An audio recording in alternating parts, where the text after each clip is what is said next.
alive. Oh, he's alive. Gentlemen, you can't fight in here. This is the war room. I love you. I know. Here's Johnny. Run! Go! Get to the chopper! What you just said is one of the most insanely idiotic things I have ever heard. I see dead people. Milk was a bad choice. Oh, yeah. It's that time again, folks. How to Be a Movie Snob with Seth Halligan and me, Mariah Waller. Seven Samurai is a classic of classics. And I picked a whiskey because most people equate Seven Samurai to a Western. And they did so before it was remade into a Western. So my drink is a whiskey to give homage to the American cowboyism. Mm-hmm. And it's a Japanese whiskey because I feel like our director would appreciate that so much. Kurosawa, this is to you. One for you, Kurosawa.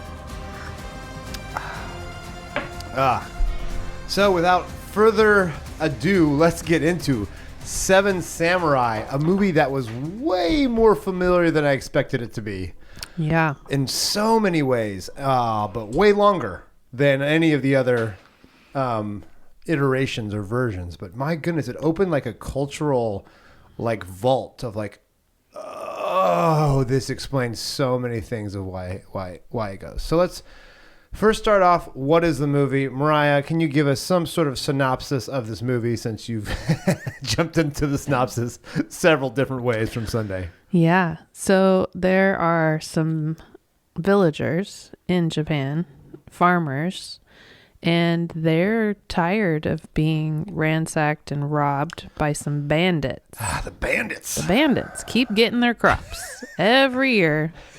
And they're, fed up. And so I'm like a bandit. They talk to their elder, an old man. Who I thought was blind in the first scene, by the way. But then opens his eyes later. He just opens them when he needs to. When he needs to. It's for dramatic effect. He's thinking most of the time. And then he opens his eyes when he's got something to say.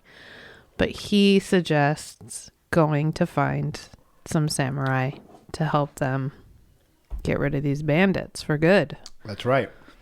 And I just, we'll get into more of that. So then what happens after that? Do they get some people to help them? They do, eventually. And they find a guy who finds another guy. And then that guy finds a guy. And they find... They find six guys. Six guys. And one guy who really wants to be part of the team. Wants to hang out.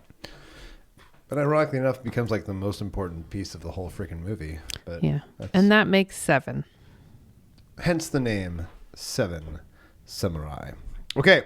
Today's going to be a special episode. Usually we just call in a special guest person in the middle for one question. But we're going to bring in Patrick Gillette for the whole thing.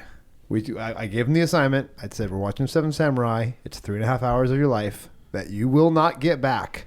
But you can talk with us. And he says, I can give you an hour. And he still said yes. And he still said yes, which is pure hilarity. He must be bored up there. He just must not have any friends. Okay, says I'm already connected. So let's do this. Has he been listening this whole time? Yeah. Oh, I wish it's like that. I'm sure you have friends. I'm sure. I don't care what everybody says. Pat, well, welcome to the podcast. Hey. Thank you. We're glad to have you for a little longer this week. And this week should be a doozy. If it goes anything like the movie that we watched goes, could be a long podcast. It was not a short movie to the point where there was a built-in intermission. Mm-hmm. There was. And Monty Python and the Holy Grail has a fake intermission. Yes, which is brilliant. This is a necessary. Legit, got to go to the bathroom. Because you're like, oh. Yeah. Movies don't do that anymore. Because Kill Bill tried to, but they gave him the kibosh and made him make 2 movies. So yeah, the intermission's unless you're watching Ben-Hur, but it's a very fun old school movie feel. Mm-hmm. Yeah, a treat. A treat. Yeah. Well, Really even is. 3-hour movies now, they just go deal with it. Definitely. Like, yeah. Which I haven't even seen. Was it The Irishman or whatever? I haven't seen it yet. Yeah, I don't watch that. I ain't got that time. I ain't got that kind of time. No. Unless it's greatest of all time, like this one. Yes. So, okay, Mariah has already given us the synopsis. And yeah, I missed that. I know. We're so excited to talk about it. But you know what the movie's But about. you definitely know what the movie's about.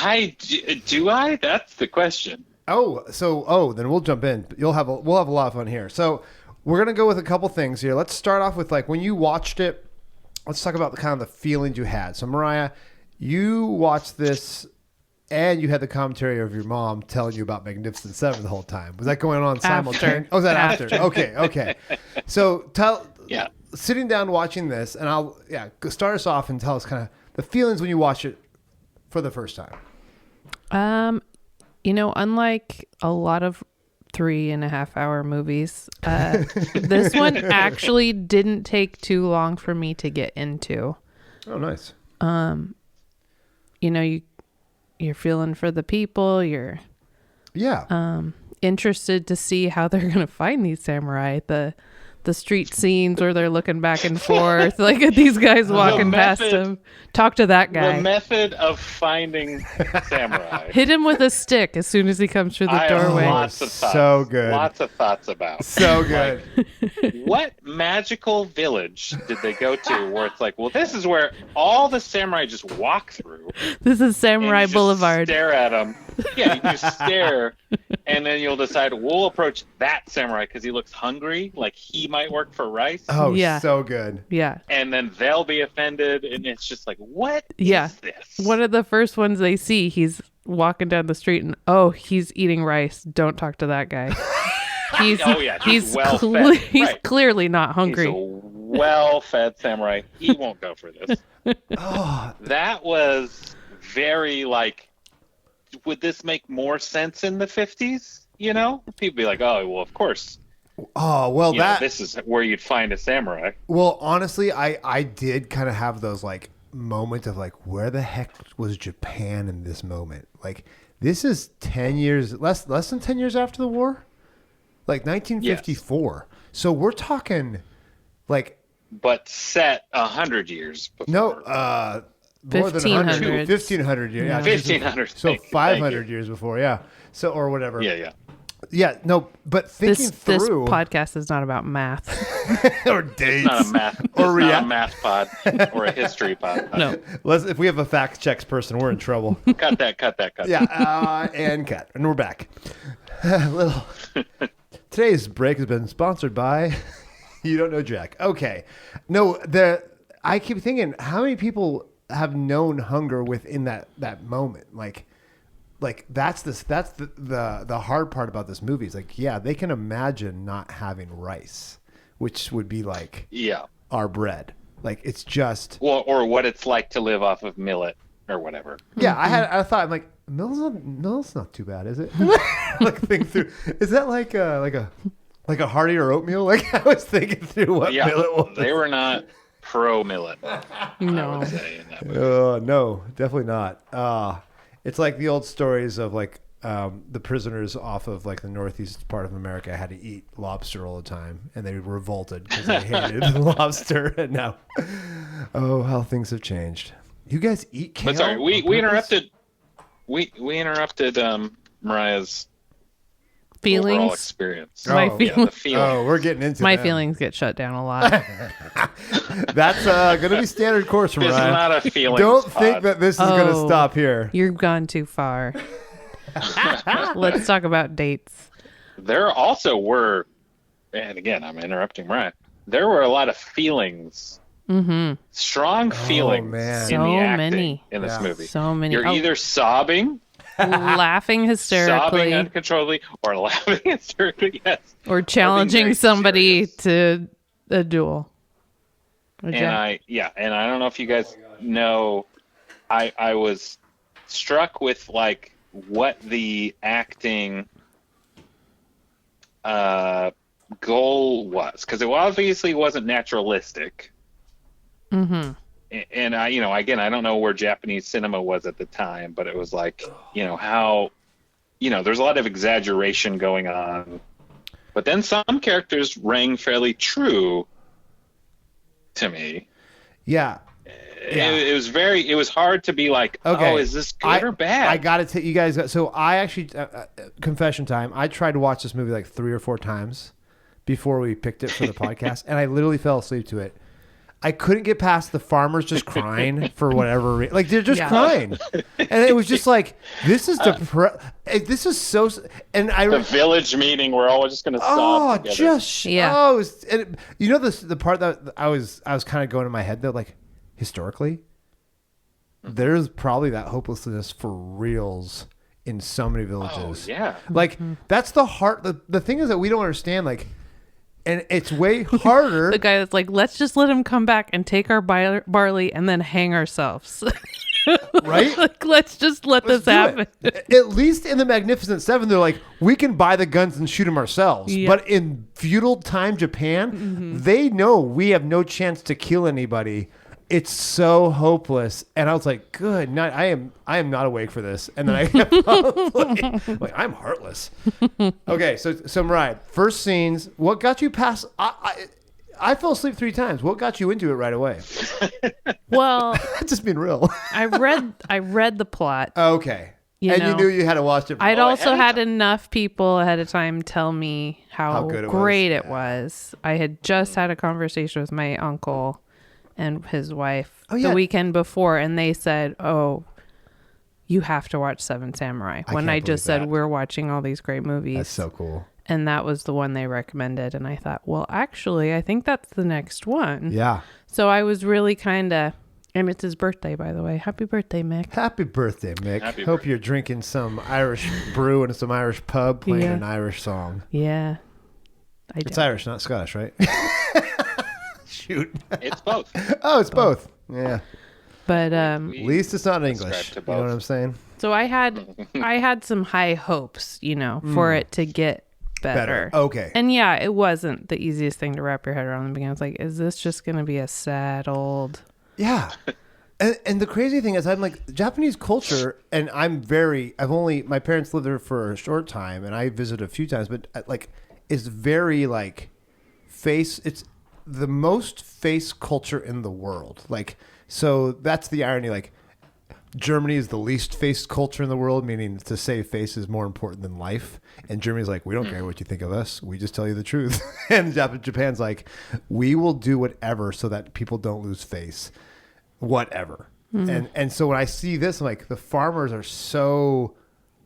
It reminded me of moments in China where I lived, where it was like, we have people screaming and crying and yelling at each other, but then they will never confront someone on certain things that we would in America normally. So I was trying to like wrap my cultural brain around it, and I had a hard time doing it because it's film. Because I feel like Japanese film is the opposite of what it would be in sometimes normal life to show what they're all feeling inside. Yeah. And so I had a hard time even... This is like their expression. Oh my gosh. I couldn't wrap my head... I'm like, I know nothing. If this was happening on the street, I'd be so uncomfortable right now. Well, they would be too. Well, yeah, and I would be, but I would be like writing stuff down or something, because I'm like, I'm writing a book off this, whatever this experience is, because I've seen like it's a weird thing about saving face. There's several ways to do it. Like, I'm gonna give it like a quick example. In China, if 2 people get into a car wreck, you would not be both apologetic. You would both be screaming at each other, and you scream at each other as loud as you could so that everyone knows it's not your fault. Because then if you're not screaming as much, then you'll... And then sometimes I've seen issues in Japan where they just out-apologize each other, which is also, I've seen that in China as well, for the same exact reason. But it's still to save face. But for us Americans and German and Irish-born people, like, it's hard to understand that, because it's like... It just looks like you're just screaming like whatever and it's a theatrical thing, and then you're false apologizing, which no one believes you, but everyone knows you have to go through those motions.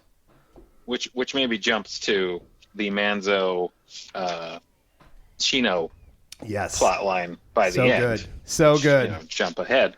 Whoa. But, Slow yeah, your roll, baby. Hey, but you get points for actually I, pronouncing their names correctly and remember them. So you're going to be all. You're gonna be money, baby. Those are the easiest ones. I Yeah. wrote down some, and I was like, "There is no way I'm going to do this." Oh, right. yeah. And Okay. I thought we should make Seth pronounce everyone's name. Yeah, because my Japanese see how is it so goes. great. I'm going Yeah. to be doing a lot of that one guy that did this. Yes. Hey, that's fine. Okay, Mariah, what took Yeah. the turn though? When were we like, holy crap, this is entertaining? Because I there's a turn for me as well. And how long into it? After the intermission. Yeah. Which hour was this? Yeah. You thought, I see. Well, when they're looking for the samurai and they that finally was fun. get the first guy. That was fun. I think that guy, just kind of makes it, his amusement at so many situations. Yeah. And he's like the cool, level-headed guy, and you like him. he's insightful. He has a sense of humor. He's likable. He's very likable. He's probably the first person, personality-wise, Yes. you like. Yes. Mm-hmm. Because you don't like the obnoxious guy until later. No, I Until think later. they never say his name. The leader, or I think it's Kanbei or something. Yes. He is over time. His presence is so striking over time. Yes. And obviously he saves the little girl at the beginning. You're Obviously, like, oh, yeah. okay. So you know who he he's like a is. brave guy. Yeah. But otherwise it's like he's just there. And then there's kind of the annoying young guy who wants to be a samurai. Mm-hmm. And you're like, what is this? I know. You guys are. I want to jump and say what my things are already because I have so many things. Well, obviously I He's can't like- stop. He's Yeah. the Ricky Nelson character from the that's Western so- right. movies, the young guy that Oh, everybody's like, obnoxious. oh, he's so annoying. Or And he's definitely I not wanna a kill count. somebody. I want to be a hero. You're like, yeah. okay, you guys are missing the big one though. So first of all, before I give you the big one, my favorite thing about the lead character is his head scratches. When he's rubbing his head. his head Once rub. his hair started growing in. Oh, it was Yes. great. It was And- a freshly shaved, he wasn't used to it. Of course Oh, you're going to rub your head. But it was always a device for him to say, "I'm thinking," or "Ooh, that's Yes. it." was literally Oh, like you don't think it's really, felt I'm just like- getting used to my haircut? It felt like Kurosawa was like, rub your head. it's like At the and end of for a takes long time. To be like, Yeah. remember, you have to think. It was a plot device, 100%. You are a wise man who rubs. I eventually liked it because I thought I would rub my head. Yeah. I rub my head now. Yeah. Yeah, well, Hair not unlike that. we do stuff that. Well, you guys know you have kids. I scratch my head, and you know why I know I scratch my head? Your son. Because my son thinks that everything is sign language because we're teaching him sign language, and he repeats everything. So when he comes up to me, he scratches his head as if it is a "Hello, Dad. Nice to see you." Yep. Yeah. So I gotta teach him something else cool. I'm like, no, we need to do something cooler than that. He's like, scratches his head. Doggone it. Yeah. Okay. I'm gonna give my big reveal before Mariah gets her big 2 reveals because we already the Magnificent We have Seven. reveals? We have Supposed to have reveals. reveals? We have Insight. Insight. Oh, You guys I are have missing. some insight. Yes. You guys are missing the major movie that has taken so much from this movie. Yeah, the annoying. We're not there, Seth. Are we not going there yet? Okay, I'll wait. Well, we're not. I'm not there, but I understand. All right. Keep Yeah, you know where I'm going with this because you guys talk about the annoying underling and the annoying wise leader. Like all of us who are Gen X, Gen Y kids. What is not Y? Millennials. Don't even know the generations anymore. Like all we can think about is Luke and Obi-Wan. That's all we can think about. Definitely annoying And wise. Like that's This movie was George Lucas's favorite movie. exactly right. And everything George Lucas is so Japanese focused. And it's because he freaking loves this director. And so it's like, once I heard that, I didn't think about it during the movie, but once I heard like that connection, I'm like, everything about Star Wars is a ripoff of some aspect of one of his movies. Mostly this movie. And in so many ways. And so that blew my mind. And that was like, and it's not like exact like some of the other movies that we're going to talk about, but that was like oh my goodness, this movie's ridiculous. I see, like you start to see the power and the influence because of when it came out and then what shortly came after it. And then what you realize is part of your vernacular without even realizing it. Yeah, and I think going to your question to Mariah, the thing that struck me, because, you start and you're like, oh boy, like, this is an old movie. Right. And then you go, oh, okay, this is the overall plot structure for so many movies. Yes, right? Exactly there's right. The problem, you seek the heroes, you build the ragtag team, you train, a group of people. There's the outsmarting the bad guy. Like, it's just like you could overlay so many movies on top of this. And most of them are most of them are westerns too. Yeah. Yes, many westerns. But you could go like, this is shoot. Yeah, you could go. So the one we're going to talk about a little bit, of course, Mariah, do you want to say? Magnificent Seven. And the Pixar classic. A Bug's Life. A Bug's Life. It's the same freaking movie. And so that's hilarious. Yes. Of course it is. That's so great. Hero Bugs. By the way, Mariah figured that out, not by looking stuff up like I did, but she just like... I didn't have to Google that one. That just came off of her brain. She's like, man, this seems a lot like A Bug's Life, which then you look it up and they literally use this as the template. I see now. Yeah. But then... and going back to Star Wars, like Rogue One. This 100%. Is a very, like, again, obviously it's not necessarily defending a village or whatever, but there's so many. And I wonder about that too. Any assembling of a ragtag group. Dances with True Wolves. Grit. Arguably. True Grit. Yeah. This is arguably Avatar. like the first action. The best movie ever, Fern Gully. I mean, all of them. Like Ocean's 11. Yeah, Ocean's 11, at least they already were trained. Then it's just putting together. But like, that's the question. Like, was Dances with Wolves? I don't know if Kevin Costner had any influence of that. But was this the original version of the story? Like, that's the crazy part. Is it really the first one? It seems I think it's the first cinematic one. There we go. There you go, Pat. Nice work. Hero of a Thousand Faces. There's no new stories exactly. Hey, there we go. Get back to the Greeks. I love it, Pat. Oh, stop it. You got so much culture. I can't handle it. Okay, so wise. So I'm gonna, so much insight. I'm going to agree with Mariah on the point where the movie was watchable. That was the freaking Testing the Samurai. I'm like, oh, this is kind of fun. Just like shifting the eyes up and down the street. It's just hilarious. Oh, man. That was... So I took notes at nighttime, and so my notes are all overlapping because I didn't know exactly where I was writing on the page. But I was like, blind note taking. I was like, why are so many samurai walking through the village? That's so good. How long are they looking? It's a hub. It's a hub for samurai. Also, our leads, they shaved his head to save the girl, and then shortly after, he had quite a bit of stubble going on. And I thought, how long has it been that they're looking?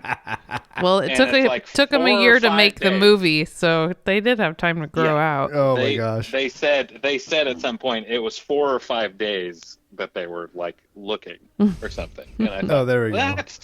That's weird, but but yeah, I love that. But again, I thought each of those. So we see, super swordsman guy strike down somebody. Yeah.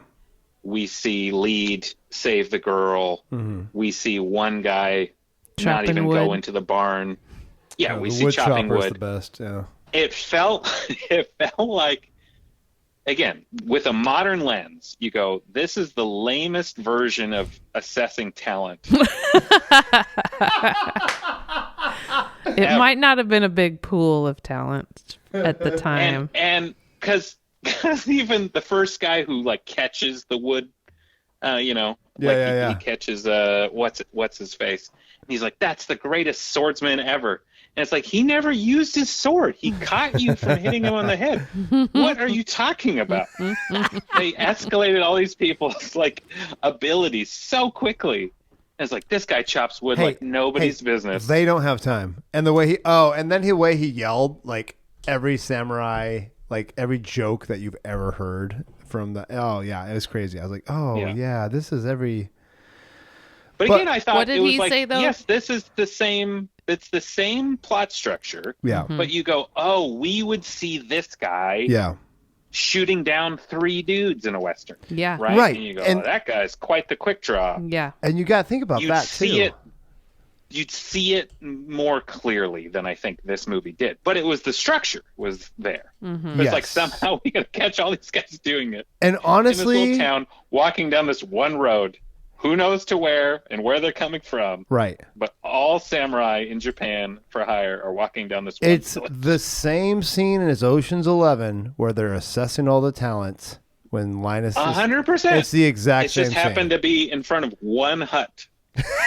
Where there are also 3 random. Let's just look outside of this barn Yeah, we're sleeping those in. 3 randos See that who are walks past. jerks the whole time was the weirdest Yes. thing for me. I was like, they're so Who was that mean, for? and why are they here? Super thick unibrow Yes. guy who's Yeah. super good at poker Super or whatever pissed. he won money from. But And they're he, all nude oh. basically the whole time. Dude, you guys saw so much ass in that movie. So much male. was a lot So of samurai many ass. cheeks. A lot of man butt. And I thought, good for you, movie. There's a lot of man butt. I was wondering why it was. This is ahead of its time. Yeah, they didn't do guy nudity until like this year. Again, I think that's where modern screenwriting would be like, these guys don't advance the plot, cut them out. Which, again, it gets down to probably why we wouldn't have a 3.5-hour movie. Well, yeah, It and didn't you can't need- afford to have the guy talk Yeah, that much. there would have been some more editing. Oh, for sure. Yeah, it's like, I don't know what those guys really brought other than to like beat down the villagers, which again, it's like, Oh, they're so depressed with them. all actually of them. speaking of like time, the other thing I thought was in a modern movie, you would see the bandits wreaking havoc, right? Like that would be the first thing you'd see. Like, what is the Right. damage these guys can do? And apparently they filmed that. Mm-hmm. They filmed a version of the bandits raiding a village. And then Kurosawa was like, no, we shouldn't start there. And Oh, I thought, really? oh, Interesting. that's so interesting because a modern movie 100% would start on action. Well, and they did do Other that than- in other than Magnificent ride, Seven. ride. Yes. They do that. not in that only one. they they also they also get a main bad character because that's the thing. Oh, like, yeah. Well, they- you do get the Well, we had main. Horn Guy. You do get the leader of the bandits in the There's beginning. Horn Guy and there was Yeah, Horn Yeah. Guy. but you don't He's like the first one you see, and he's the last one to go. because I feel like Tombstone copied the Magnificent Seven version where they develop the bad guys just as well as the good guys because they want you to really, lead into like why they're bad, and of course, Yeah. Well, and build up, I Steve. think, their prowess, right. like how scary they are. And I think all we had going in this movie was their numbers. So there's 40 of them. Oh, I got Yeah. so many questions, by the way. So many questions. How are we doing? I feel like I'm breaking your guys' flow. No, you're No, great. you're Because, adding to the because flow. honestly, I just have so many questions. So I'm just gonna go with There's so many let's go questions. with problems with the movies that I never could figure out. Let's talk can about. Yeah, go for it first before I go to that. 'cause One I, of my first notes, and I put exclamation points. Bald caps. I can't wait. Last night, this was Bald- a big deal. Bald caps. Bald. Bald caps. Right? Those were clearly bald caps. Why couldn't they just so have... many bald caps. Yeah. But totally it was bald caps. 1500s Japan. I don't think they Yeah, I all don't shaved know. the tops. Shoot, I don't know. At the time. It felt striking to me. Yeah. One, that like it was this kind of weird, and again, I'm culturally ignorant. I thought, Same. I don't know what the look is here. I don't know what the goal is here, but none of them seemed like real shaved heads outside of our lead. Again, who looked amazing with the He shaved did look head. BA with a shaved Well, head, even man. some of the bald caps had grow out. I don't know if you did you notice that? It wasn't purely bald. That's great. Some Yeah, of no, them, like a weird there was some a of couple. them look. had some were bald and some actually looked like they were like growing out. But it Yeah. was still It good. was an odd choice. Yeah. for And sure. I assume those actors just were like, I can't actually shave my head. I'm not going to Bald look caps. like this after. Yeah, in the 50s it probably wasn't cool. And they're like, no way. Yeah, right? No, and it wasn't cool. That's so. Definitely you look at all those paintings from back in the 1500s. And they definitely did. And they for sure I had had those playing cards. I know. Yeah. Yeah, and it's not a bad look. again, No. I didn't fault the movie for having those styles. It felt like they half-assed it. Could have done a better Like, job. well, Yeah. we're not really gonna No. this to anybody. They full-assed it and half-headed it. Let's be Yeah. honest here. They didn't. I don't think they got any awards for the costume design. This is true. Okay. Okay. Kikuchiyo or whatever. Yeah. Okay, so let's. No, I can't remember. I am jumping ahead so far just because I don't want to forget it. Go ahead. The wife of the villager who's with the bandits. Who ran back into the fire? Ran back into the fire when she saw him? What is going on there? Was it out of shame? Was it out of shame? I assume because she had been so damaged by her experience. There we go. That's a good. Okay, so that's what people say. I can't confront you. I sure better hope for me so. to die. I hope that was a shame walk. But again, that's like not a modern.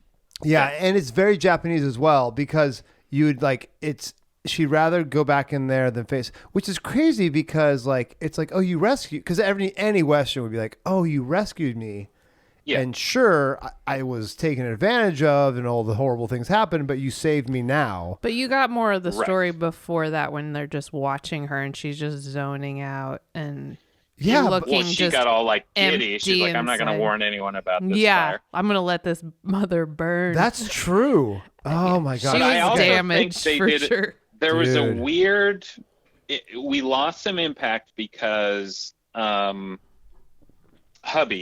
I can't remember his name. Yep. Main farmer guy. Main farmer guy. Yep.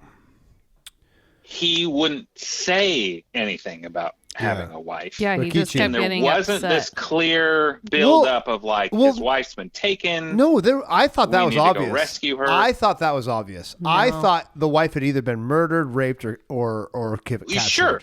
Yeah. But 100%. so then when they didn't reunite, my Western brain went, what was the point of all that build up? And having that whole scene by the campfire, and then they don't reunite, and she just runs back into the fire, and so to light that fire and give him the rage. I mean, honestly, and then for him to accidentally kill one of the other samurai. Yeah, he had a bad, weird flailing week. on the beach. Oh my gosh! Boy. I was wondering. That confused me too. I thought I couldn't tell if he accidentally killed the other samurai.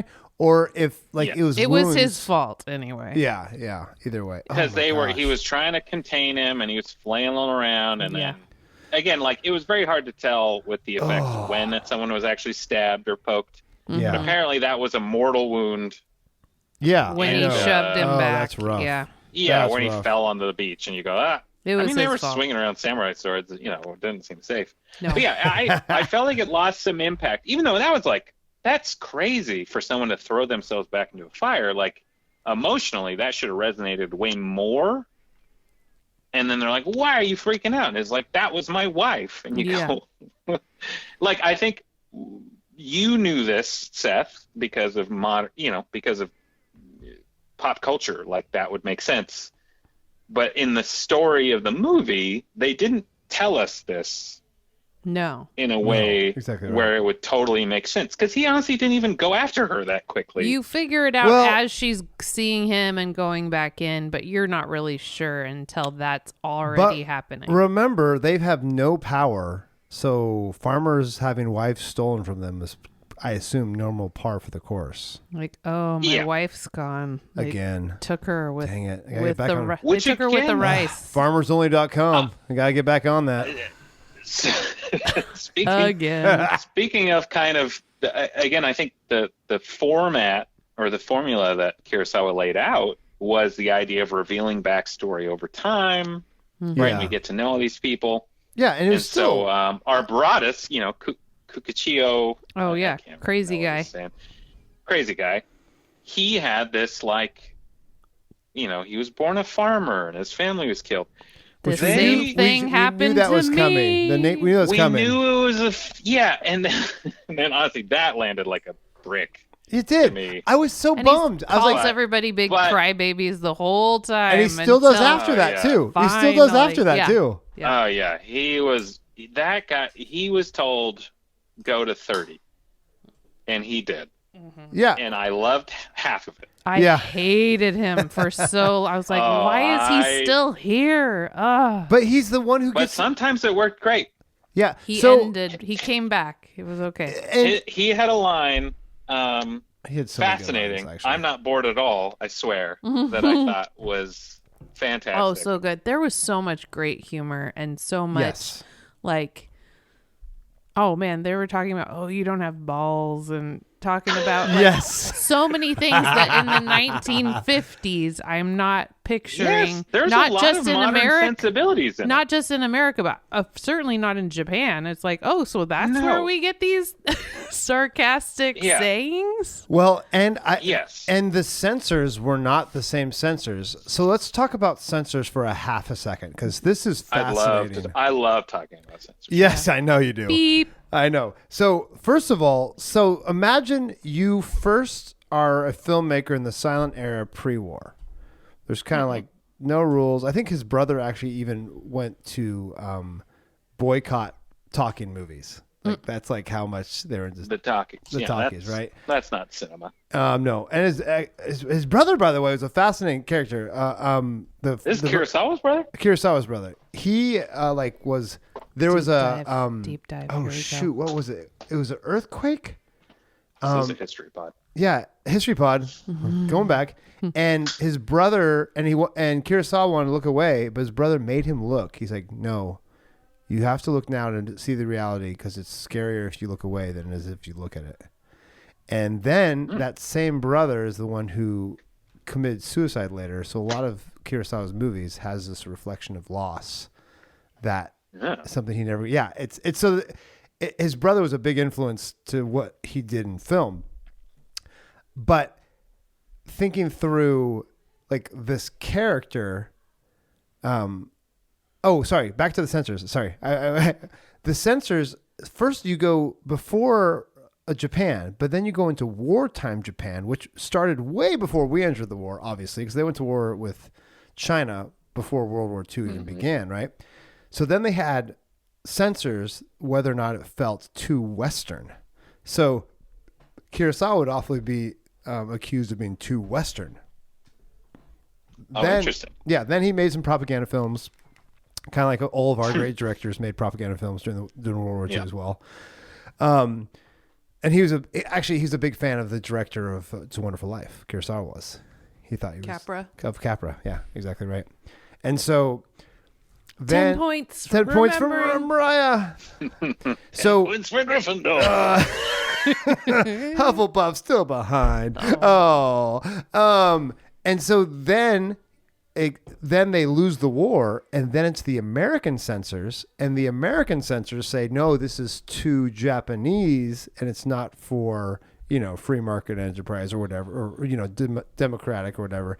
But then when the movie came out, then the Japanese critics said it was too American. So like he's dealt with like both sides of the Living in critics. between. Oh my gosh, for his whole film career.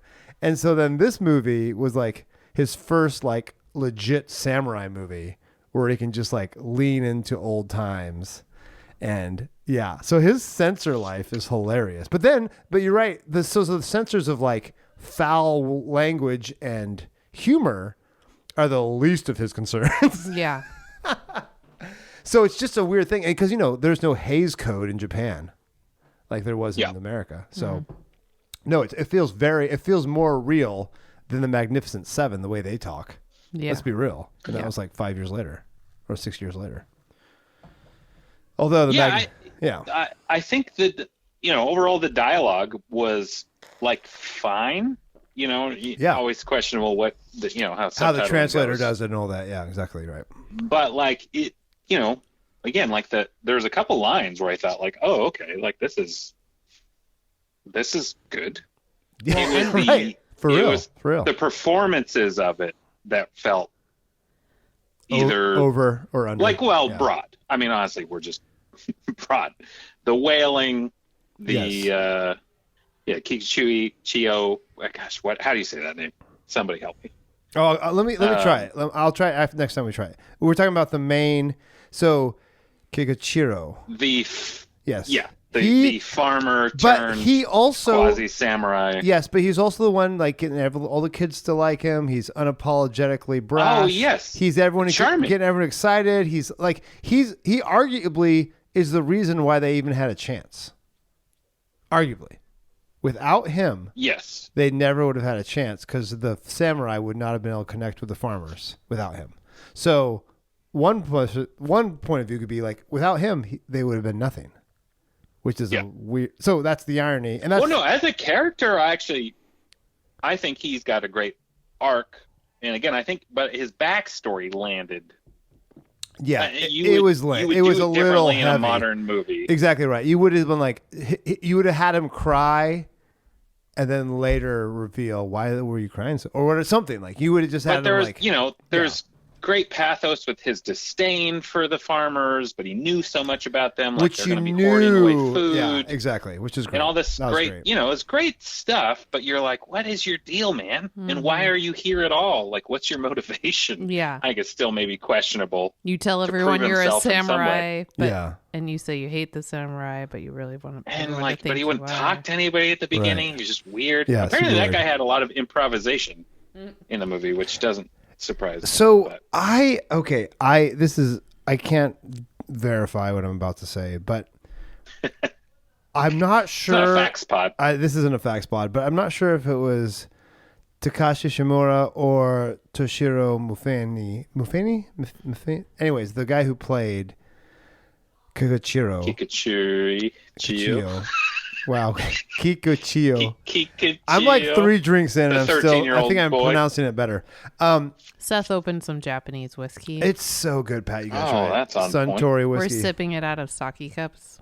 Legit bought from Japan at the It's Suntory time. Isn't that Bill Murray At the samurai market? yes, advertises? it is. It's Suntory time. It's where you get the samurais. No, it's where I bought it from? The 100 yen store. You know how much 100 yen is? $1.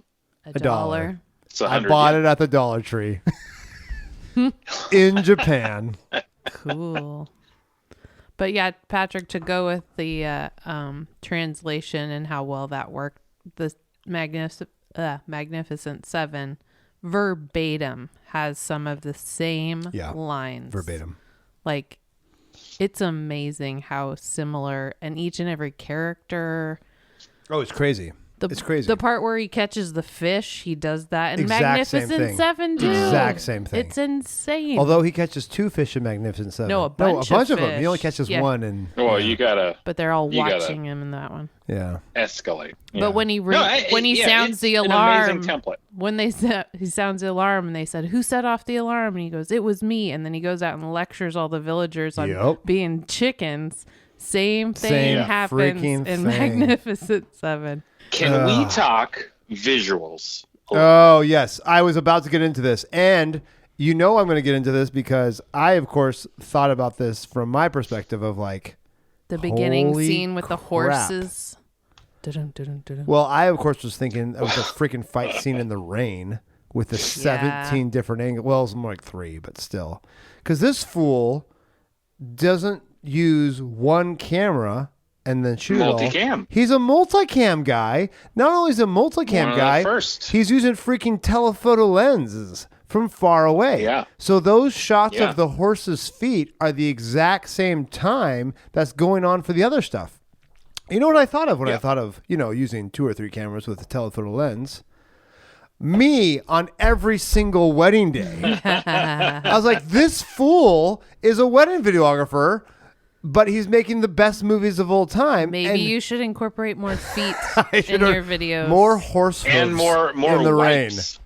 Yeah. And Do you way think more wipes. your And he clientele would be invented a the fan of wipe. wipes? He invented the wipe. Well, that's clearly George Lucas is like, we got to put wipes in this. Exactly right. No, George Lucas's copying of him is insane.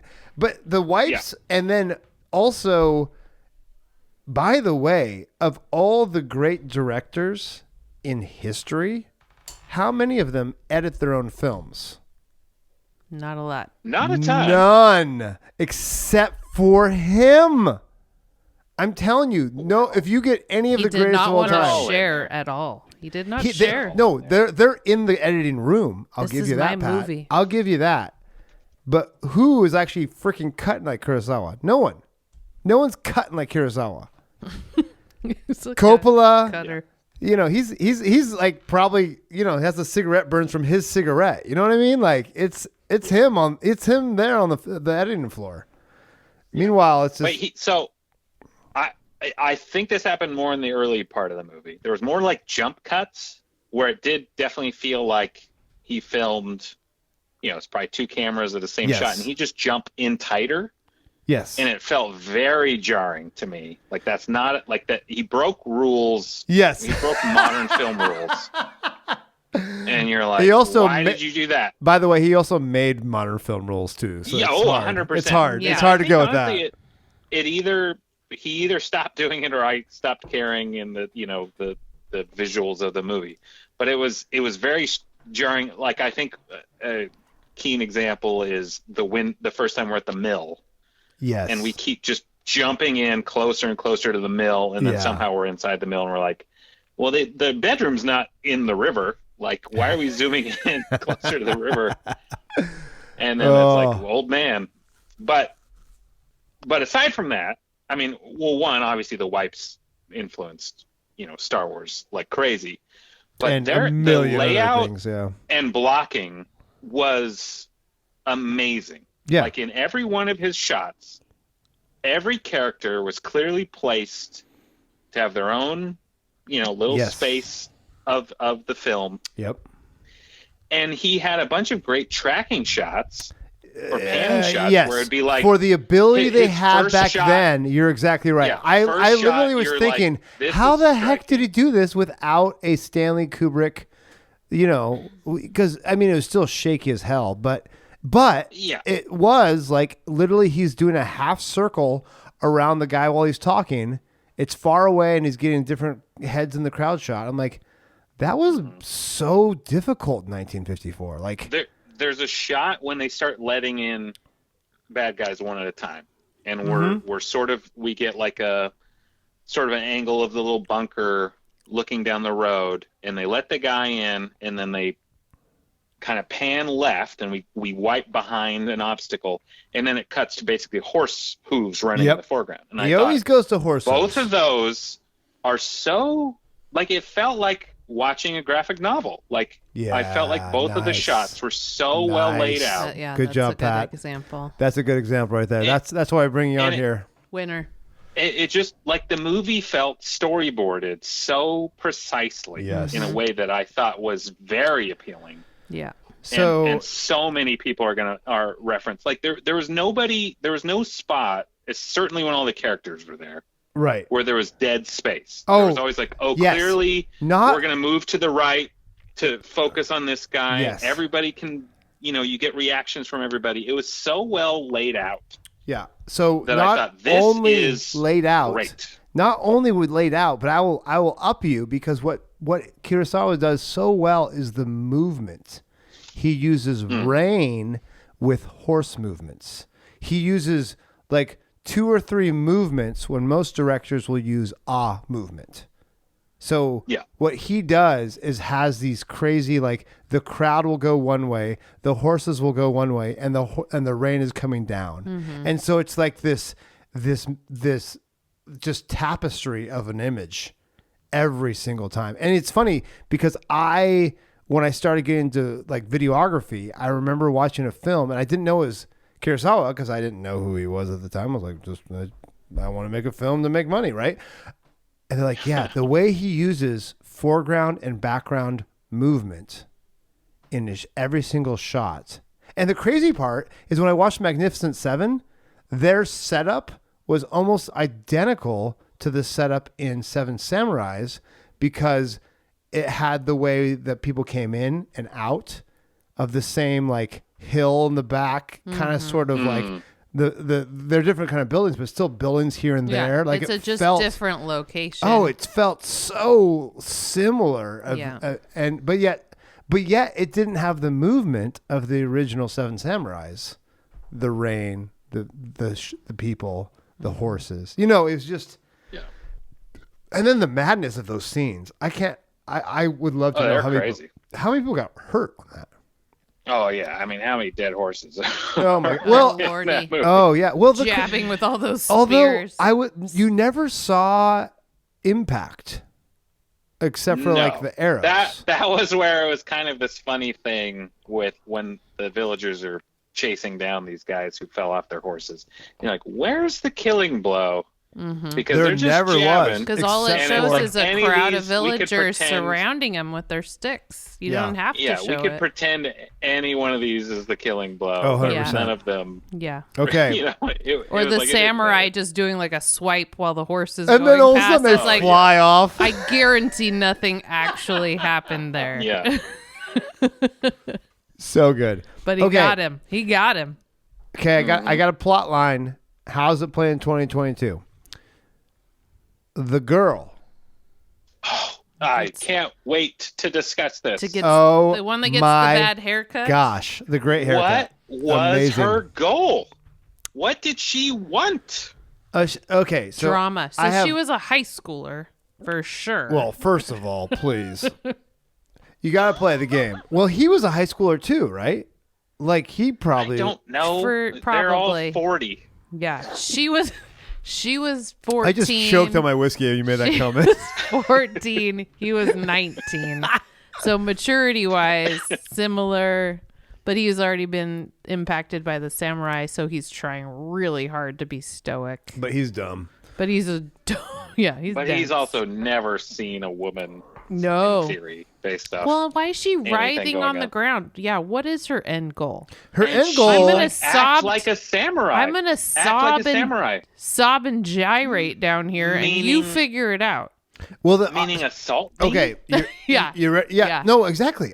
She has like a It literally she's was. got a scene in her mind that's gonna happen. Yeah, and I don't think it was. I'm gonna. Is it even clear that when they walk out they've done anything? Because did he actually do it? Because he's getting credit He for it. looked very guilty. And he looked a little relaxed. I'll Something be honest. happened. Yeah. He was either guilty. And you don't because- need that much It went time. right I or mean, it went really, wrong. how much time you I need love for the first time? I love the wise man's joke about, well, so you're good. a man now. Oh, I know. We need to Well, lighten yeah, the mood. we got to loosen up these men. So good. Let's give the young guy a hard time. Make everyone laugh. It was pretty great actually because it There was was like, so much comic relief. oh, it was. It was. Oh, It was But yeah, good. so okay. Let's So, let's jump into what's this. I got interesting some to me- thoughts. is well, one, you guys explain to me what she wanted out of life because I don't know, but I thought it was very modern. The reaction to it from everybody but her dad. Yeah. And even him, honestly, that could be modern, right? You could put that could be any Oh, drunk sure. Depends on the guy, and he's like, you slut. So like that yeah, was modern and too. the but I was language surprised he more used by, like, to her was so modern. yes, but I was more surprised by how everyone else reacted. Like they're young, they're in love, who cares? Yeah. Can't you be We're happy about to for die them? tomorrow anyway. Like Yeah. that Yes, was like that was whoa, very modern. we're I was all very surprised. There about was that. okay some- with this in this yeah. time. It was modern I agree with you. perspective for I was sure. very pleasantly surprised by the whole situation. Hey, we busted out the sake tonight. I'm All like- bets are off. Yes. This Yeah, is literally. like the purge. We're And gonna these do guys what are we do. teenagers. We could all be slaughtered tomorrow. Like it's a free for all. Even the it's- samurai are drinking the sake. Oh my gosh! Except for the one guy, well, yeah. obviously. You gotta have the one. You gotta have the one guy. I felt like he should have had a Bible in his hand or something like, or a Shinto something. Anyways, But Yeah. I was very shocked with how that played out overall. yes. And she just But didn't again, get up. I was super confused. Well, with she wanted. her in general. I guess so, but she was trying to play her angles, and I think Well, it was. She also was like trying to empower him in a weird, effed up way It to didn't say. work. No, I agree. Like I think yeah, she actually, was it felt like it emasculated him. right, but she was Somehow. She was He trying felt to. corrupted. Right, exactly right. But she was trying to say, "You're a samurai. Do what a samurai does. Be a man." And they're that whole dramatic thing after her father finds them, and it just keeps going back to him standing sideways Right. with his head held Oh, that was down. so interesting It to was me. like, oh man, this angle is He's very so ashamed. yeah. Like And the we could not shame- explain this any other way. And the crazy thing is, like in a western, you're like, why doesn't the dude defend the girl from the dad? And he would in a Western. In a Western, right? Right. But Because he but was so he doesn't. ashamed. But he doesn't have the right in this culture. But you know who does? The old samurai. He can do what he wants because you know what he has? More respect than the father. He's the only one in that scene who can do whatever the hell he wants because he has more respect than the father. He has more social standing because the young he's kid, Obi-Wan Kenobi. exactly right. The young kid has more social standing than the father, but the father is older, so then the father gets to do stuff over the son. So it's always like I keep thinking about like in English we're so limited to the understanding because we say like, oh, hey, sir. But really, you're saying older sir or younger sir with every Japanese word and Chinese word, and Korean word. Like respect or not. You know your status, you know your place, you know your rank by the language that is used every single time. And that's the other thing that came true, which was so hard to understand, the farmer samurai dynamic of everything. Because the weird part about that would have been socially breaking the norms of 1500s because 1954 is so much more advanced than the 1500s of when it happened. So ironically enough, it was probably not to the signs of the times, but to the signs of the 50s that they said those things because it was like, oh, it's okay to have different, statuses, but they were just breaking their own statuses as of recent. Well, and again, going back to like, what was going on in general. Right. They had Manzo, I think that was the dad, freak out and be like, I have to cut my daughter's hair and dress her like a boy because the samurai are coming. Yeah. There was nothing else happening in the village along those same lines. Forget about the bandits coming. Yeah, and so it was this kind of odd, like... We have samurai coming. Does everyone think this? Because only, again, our... I can't remember his name. It was only him and the guys that he was the only guy convinced. who was asking about women. He was the only one that was convincing people to sleep across the bridge, take the women across there so that they weren't going to be in contact. But and even he was like, let me harvest for you so you can spend some time with me. Right. That was great. It didn't feel like we had established that the generic samurai takes advantage of women in villages to the point where this father is right to that's hide her. Stereotyping like, and so samurai. It felt like a very weird subplot because there was nothing again in the movie itself. Maybe that's again, why without they were any external context. It was like, what is the fear here? Yeah. So because no one in the movie I think is talking about. Yes. I think the fear is fear. I think we're so afraid of everything. Okay, but we didn't establish that this was a justifiable fear. So, but these were special samurai that we selected on the street. Exactly we chose not to pick. We the did ones. the stick test, Pat. Come on. Okay, so They're let's not a salty. So let's talk about samurai in general. Right now, we idolize samurai like they're freaking Obi-Wan Kenobi. Like we do. Like samurai is like supposed to be this higher. Well, Tom Cruise was a samurai. So I mean, obviously, and he's the great white savior. Were they celibate and the great just warriors back in the 50s? He's the last one. The last samurai. I'm like, how the hell is the last samurai white and a Scientologist? Anyways, so. So many more questions. So many questions. So the samurai historically were more akin, I'm going to get murdered for this, to thugs than they were to this noble Jedi race.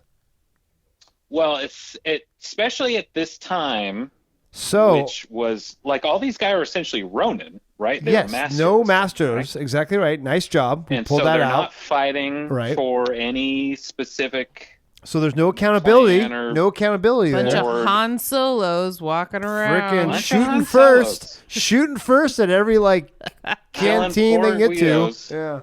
Yeah. But yeah, yes, that. So this is a problem. We didn't establish these things. No, in the but I context of the wonder movie. in 1950s Japan, was samurai like the sexy thing we see in America today?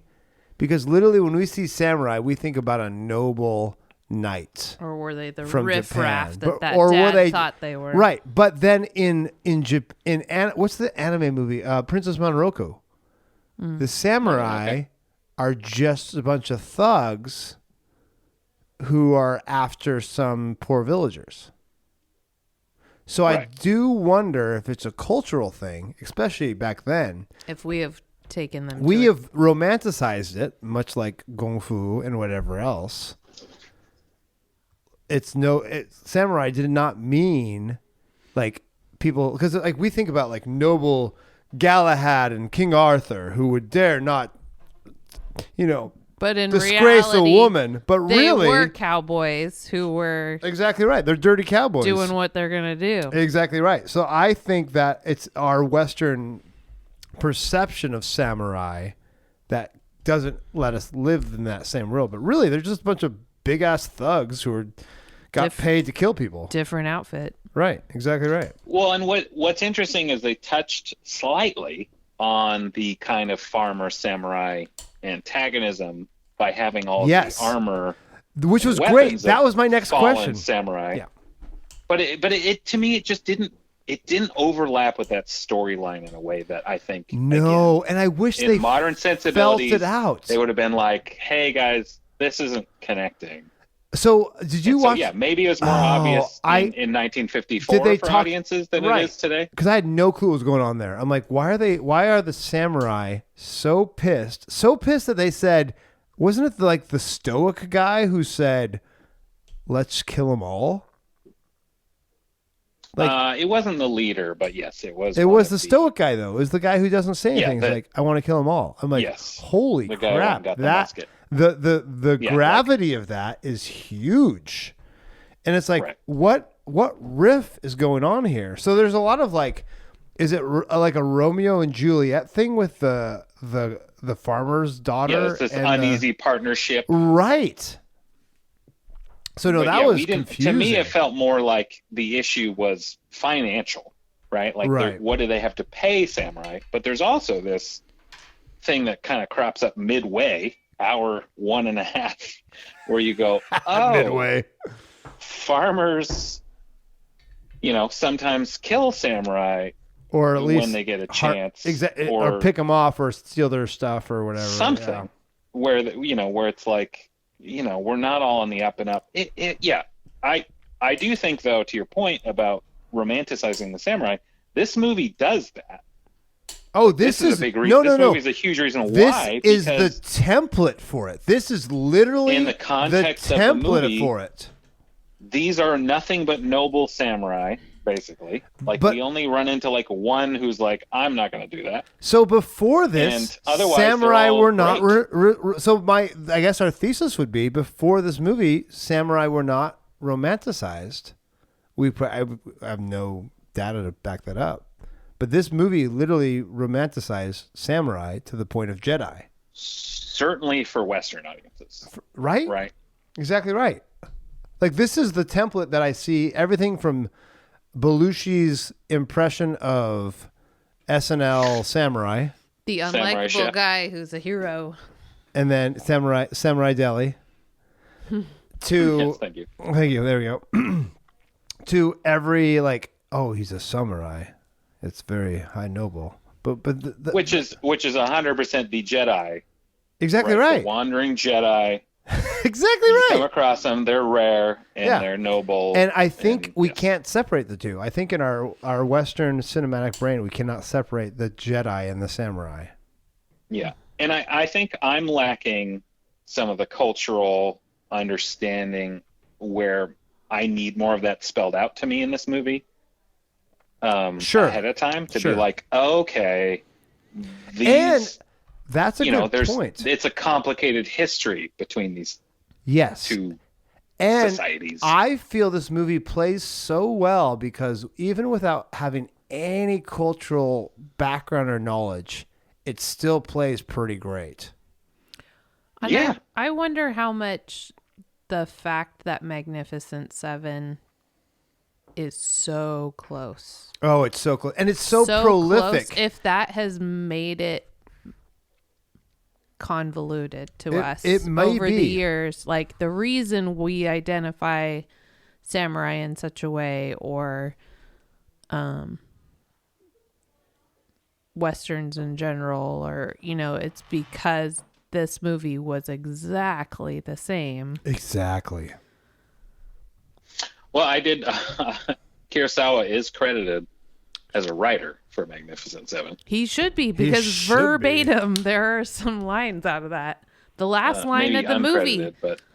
The last line of the movie is, you know, we can't take credit for this. We lost, but the farmers won. It's so it's at the end of both movies. It's so good. I actually kind of wished the movie ended with "Once more we survive," and then, you know, they faded out. Yeah, I liked that. I liked cool. that. And then they faded up, and they're just dancing and doing like a weird planting song. Yeah, because they were like, I thought we okay. were gonna die, but we didn't. Yeah.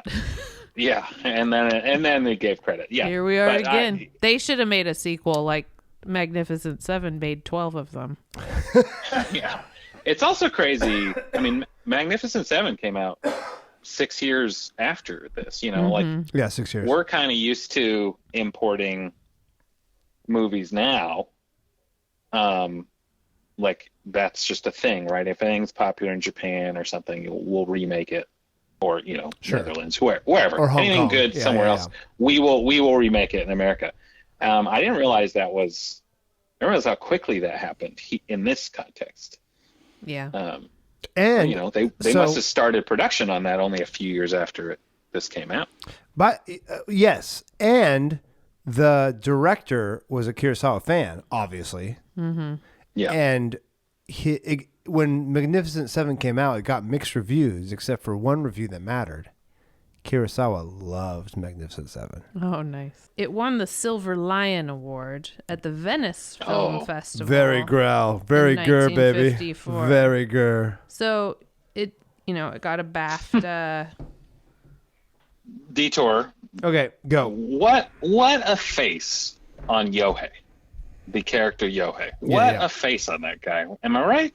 The just gawking open mouth. Oh, especially after he speared that guy. Oh my gosh. I guess he still had the spear in him when he was making that face, right? Yohei, man. And they're like, "Hey, take it out." And yeah, like, what's your deal? What are you killed staring him, dog. at? The guy you just killed? There were some intense feelings in that guy. Except he didn't. He just had the one feeling of like cowering. Oh, it was just the one face. Timid just old like, man. Really, am I supposed to do this? Are we really doing this? But man, it was a good face to have for. This is the guy that would hide every time the guy got the stick out, right? Like, oh, he's gonna come in. I'm gonna go hide behind this stable area. But then his arc was he held his post at the end. He did finally hold his post, and that was great. Actually, that was a very good arc. Yeah. Oh, here's a question. Yeah. When Uber bad guy, was hiding in the barn, and he shot our stoic oh my swordsman. gosh, the BA, yeah, everyone we liked, and he's like, "Quiet, or you're next." I had, again, this is like too many other movies. I had the thought that the women would all get him. Like yes, they'd be like, "How dare you?" Yes, we're gonna take this opportunity.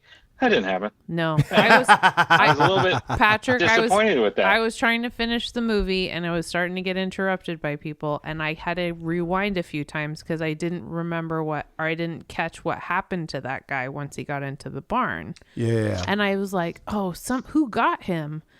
Because it does end. I was like, "Okay." Yeah. And I was hoping that when I would rewind that he'd be mobbed by the women that he went into the barn. But no. Yeah, that was disappointing. I was really hoping the plot was going to land on that. But apparently only the male farmers were winners in the end. Yeah, only they can kill people. Yeah. And then the other thing that I shouldn't, pay too close attention to, because every movie basically ruins this.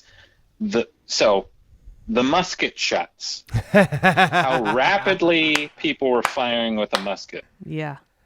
Although Hitting how people. Do you reload these muskets? The aim How could do you not have been reload that these good muskets? either.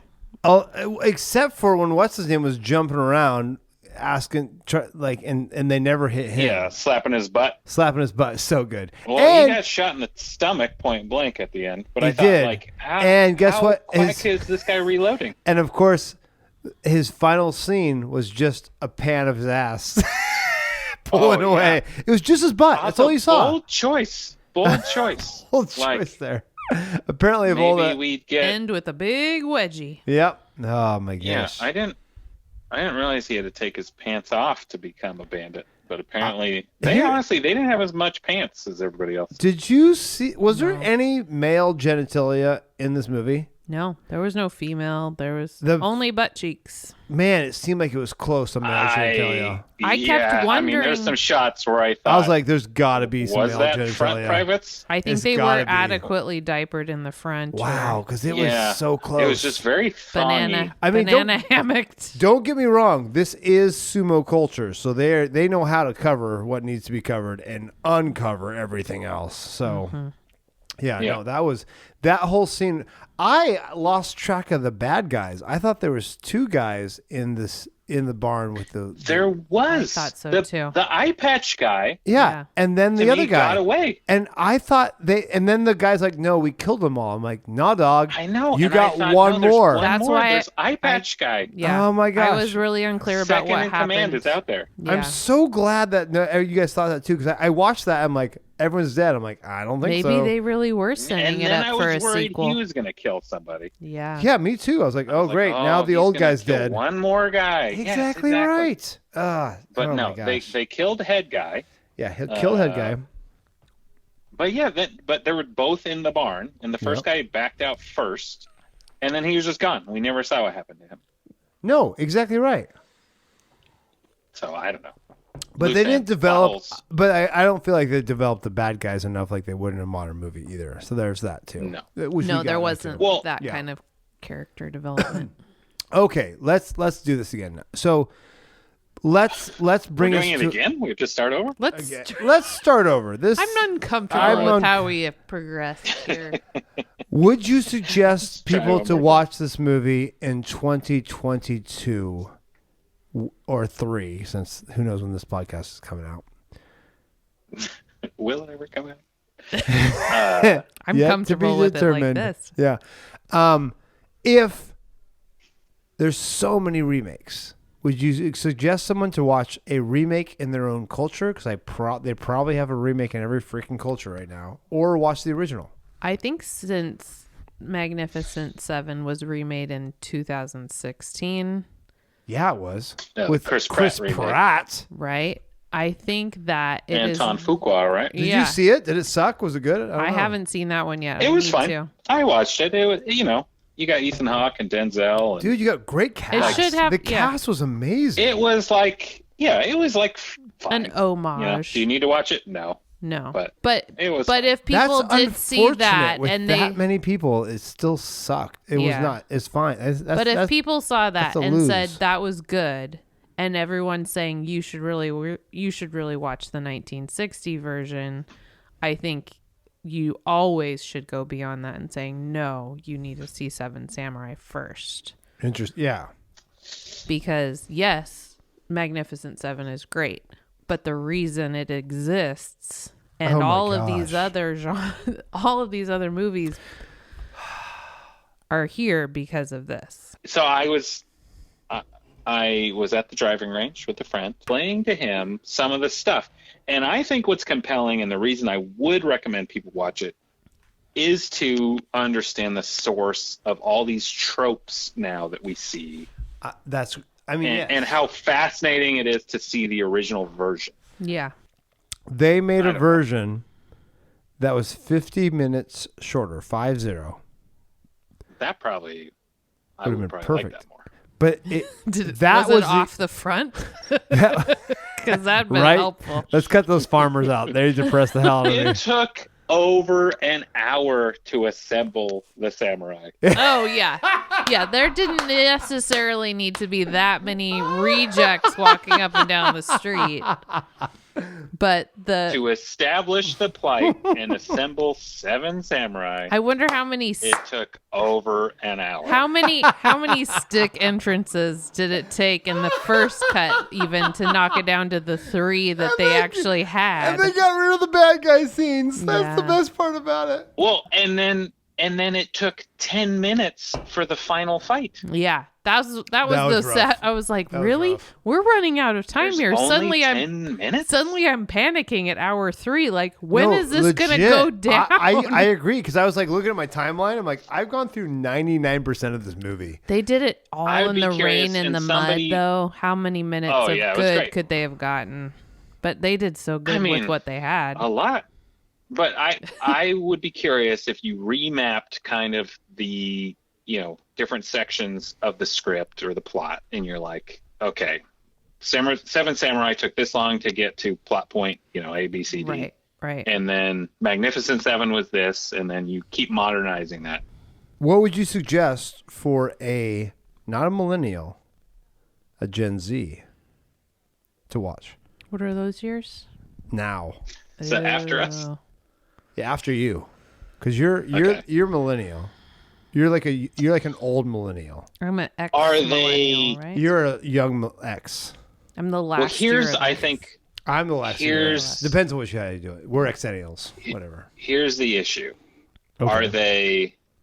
Are they film literate? Yeah, if they're at all film interested, they would care. They to have know. to, if you want to be a snob, which is the whole point of this podcast, you Yeah. gotta watch the original.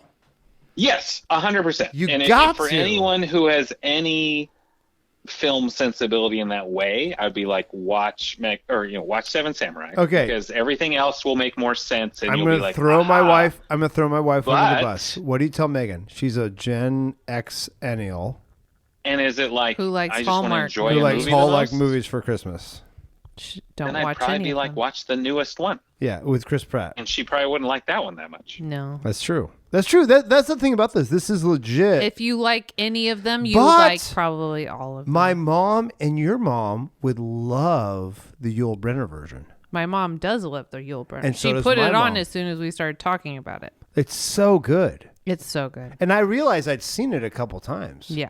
I didn't know I'd seen it I so think many times. I think most people I'm related to really like that movie. I'm so impressed with your uncle who knows the original over the Magnificent Seven, because he's not. Not that's necessarily not normal. over, but I'm sure he watched Magnificent Seven enough to know where it came from. Yeah. And of course watched it. Okay. There's also some cachet being able to just say, but you gotta watch Seven Samurai. Right. Like Oh, now it's we so all have legit. that. Oh, But when it's I- so We can good. be Right. like, But when I'm I so did, glad we did this. when I told him we were doing this podcast on movies, he and Tony both said, "You've got to watch Seven Samurai. F&A, dude. That should be on It's the great. list." And I said, "It is on the list, and I think it's Thanks next." to yours truly, by Yeah. the way. because he bumped the French one. The French one's coming because I'm excited for the French one, actually. Okay, Pat, there's a French one. There's oh, good. Oui. there's Italian, French, and Japanese. Apparently, the Italian, the French, and the Japanese kick butt in the cinema era. I don't know what's going on with For that. sure. I've heard this. I've heard this as well. But yeah, I think I got honestly a lot of enjoyment because the first 20 minutes or so of this are a slog, I would Oh, say. it's rough. In terms Just of, cut it. Just cut it all out. you're like, Yeah. what are we watching? We What could is make even this. happening? We could easily make this 3 hours. Yeah, like the whole village just sobbing at each other. I do like the scene where no, they say, thank "Let's you. let him come back, and then I'll hang myself after." But that doesn't have to take 20 minutes That to say needs that. to be It doesn't inserted. need to take 20 minutes to say that. And a minute long open Nor eye do you guy. need to be in a barn for like 20 minutes. Also, like they had two versions of them being "Woe is me." Woe is me in the village. Word. Woe is me in the barn. Pick the better You're like, version Oh, and it's stick with true. it. Trim it down. Trim it down. me One would have now. been good. I could tell. Anyway. I'm gonna edit the first 45 minutes for everyone. You can Okay, edit guys. the hell out of this movie. Mm-hmm. That's the Seth project. Last wait. I thought about that, by the way. Last thoughts. But no, go.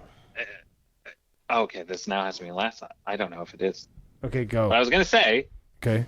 The joy of the movie was seeing all the connective tissue of every movie I've seen after. This right? is a good. Or that's good. That's like, a very good that last thought. That was what was so compelling to me. I agree.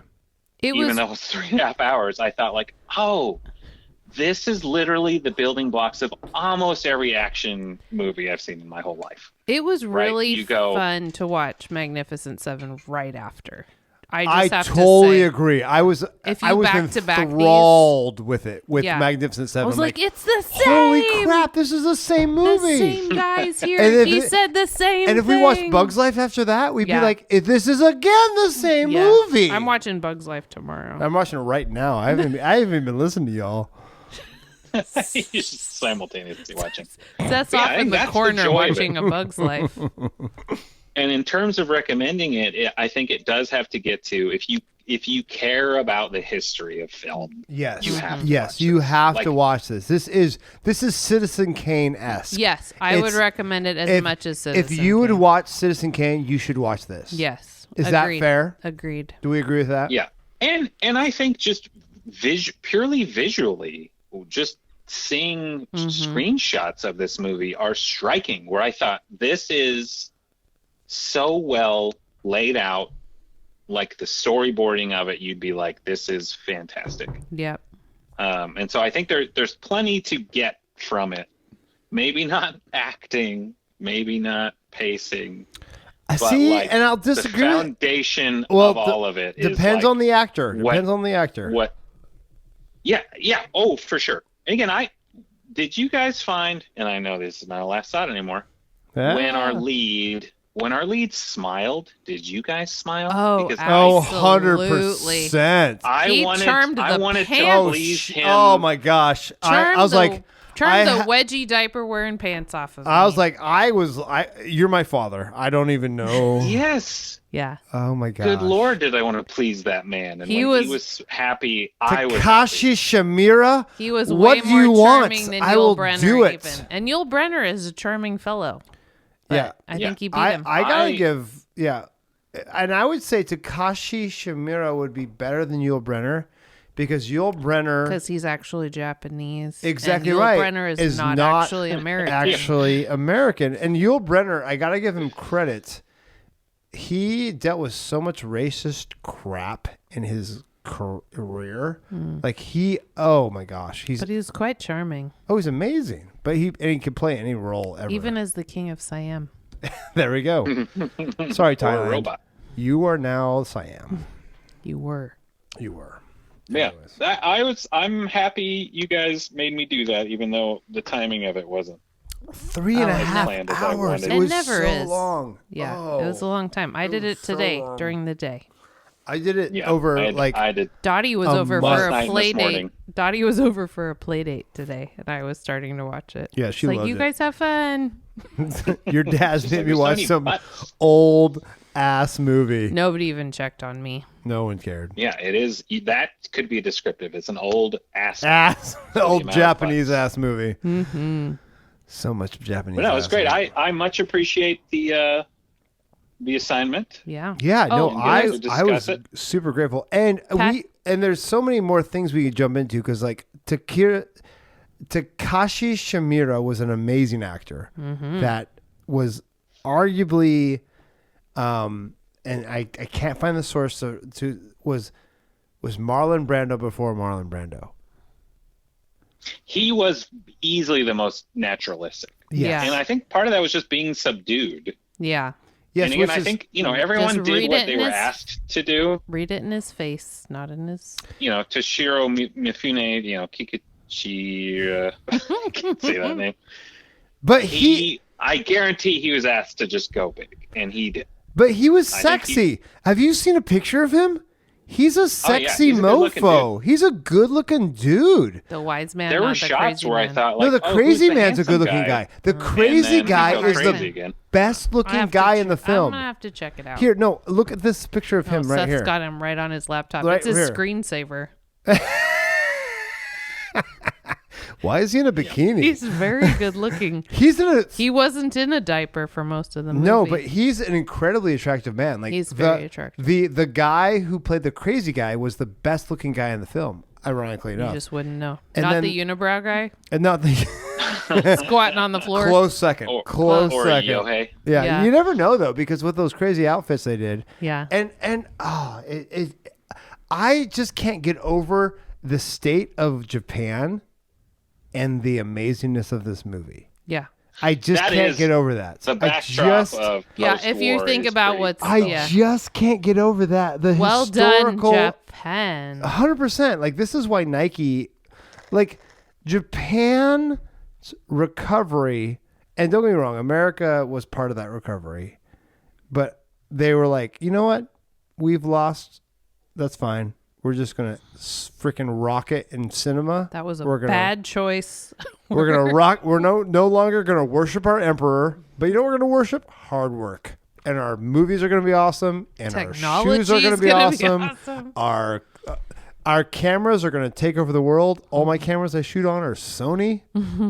Sorry, but Kodak's dead. It's just how it is. So yeah. So Japan. Patrick, we do have one more question though. Ooh. Oh dear. If you can equate this movie Ooh. to a beer, Oh yes, I already done mine. Mine is the Suntory whiskey Tokari, but yours is what's yours? To me, it needs to be, and this is where I'm going to struggle to actually assign it to a drink, but it's complicated, and you wouldn't initially be like, this is super easy to drink, but then you learn, you kind of love it. So I think an IPA is not off for this, right? Not everyone likes an IPA. It can be, there's a lot of taste there. So let's say it's like a double IPA. Ooh, good one, because it's expensive, it's fancy, and it's still that's it's good. a little Pat. fancy. Okay, I'm with you now. Be willing to get in there. Tricerahops. Tricerahops is good, but it's Nikasi doesn't. Nikasi sounds Japanese. Oh, here we go. Nikasi does sound good. We're getting there. Nikasi Tricerahops does sound pretty good because it's old as hell.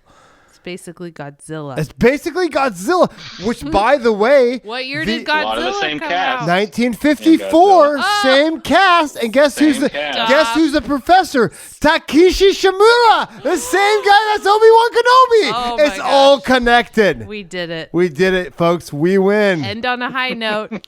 You're welcome, Kurosawa. We let We you did win. something. We did something. And that's our folks.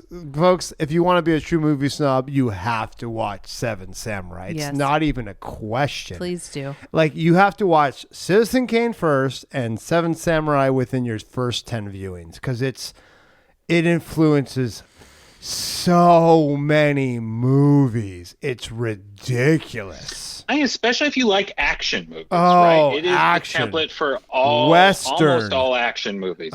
Anything where like the underdog beats the more powerful whatever. It's Avatar. Post It's- Rambo 1. It's Rambo, right. right? It That's is- right. That's right. If it's part, First Blood Part 2. That's then right. You're in this territory. You're saving Oh a my poor gosh, village. this is so good. This is literally a 2-hour podcast, but that's fine. Yeah, Patrick, cut that. thank you for the time. This has been great. Hey, thanks for having me. This Thanks has been for coming, awesome. Pat. This has been a lot of fun. What I wonderful enjoy hosts you are. these 2 hours because this has been nothing but fun. And I been can't a wait. pleasure. When you come down to Oregon, Pat, guess what? We're doing this live with y'all. I'll be in the studio I'm so excited. with some weird, strange drink. I'm so excited. Anyways, okay, we love you all. Keep watching good movies. Good movies change the way you view the world. We believe in it. Thanks for watching How to Be a Movie Snob. This is Seth Mariah. and special guest Pat. Yay! On how to be a movie know where we're snob. going. I like it. I love it. All right, guys. Till next time. Keep watching. Thanks. Bye-bye. Listen. Bye. Whatever. Bye.